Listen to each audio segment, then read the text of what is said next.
aqui quem fala é o Ronaldo. Eu tô aqui no meu segundo vídeo de Minecraft. Hoje eu vou ensinar a fazer aquele negócio.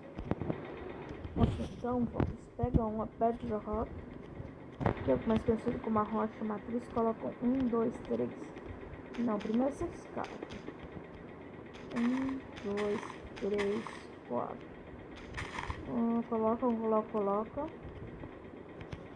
Coloca assim. Visão dessa. Isso.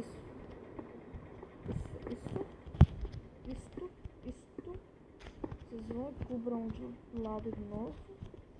Vou fazer um definho. Vou fazer igual aquela grandona que vocês viram.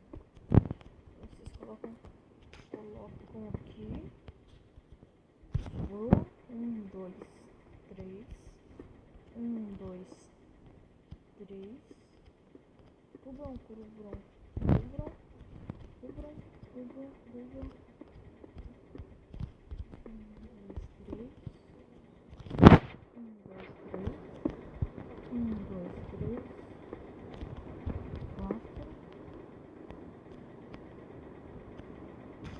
Vamos ver se tá aqui. Não, aí vocês vão, tampam tudo. Aonde eu coloquei aqueles dois na frente, vocês nem tampam.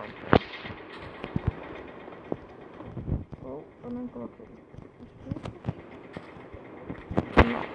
Não façam isto. Ah, não pode colocar.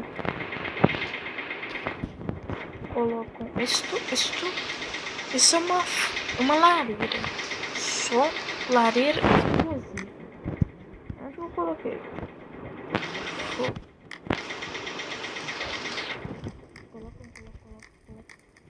Vocês vão pegar aquele e coloca aqui.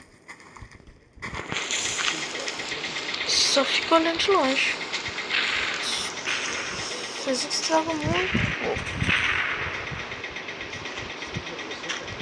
pouco estraga, gente. Então, é muito simples, né? Essa aqui foi uma que eu fiz, só que me deu. E essa aqui é a máquina, tá? Olha só, eu só fico dentro dela.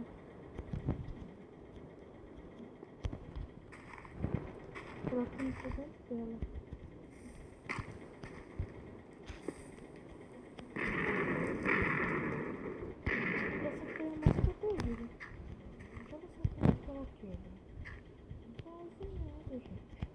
Então, para finalizar esse vídeo, que não deu muito tempo,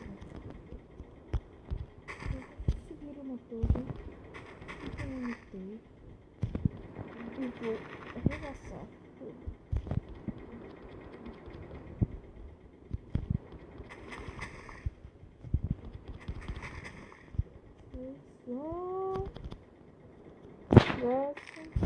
Coloca o fogo aqui.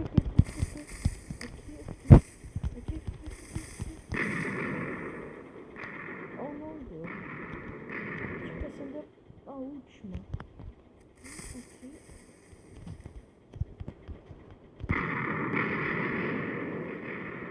Não deu tanto impacto, não. Não tão simples, né? Então, vou finalizar por aqui. Vou esperar só dar alguns minutinhos. Aí volto. Só esperar dali alguns minutinhos a mais. E essa aqui é a minha skin. Tô pegando uma nova esses dias. Então, falou, galerinha. Até o próximo vídeo.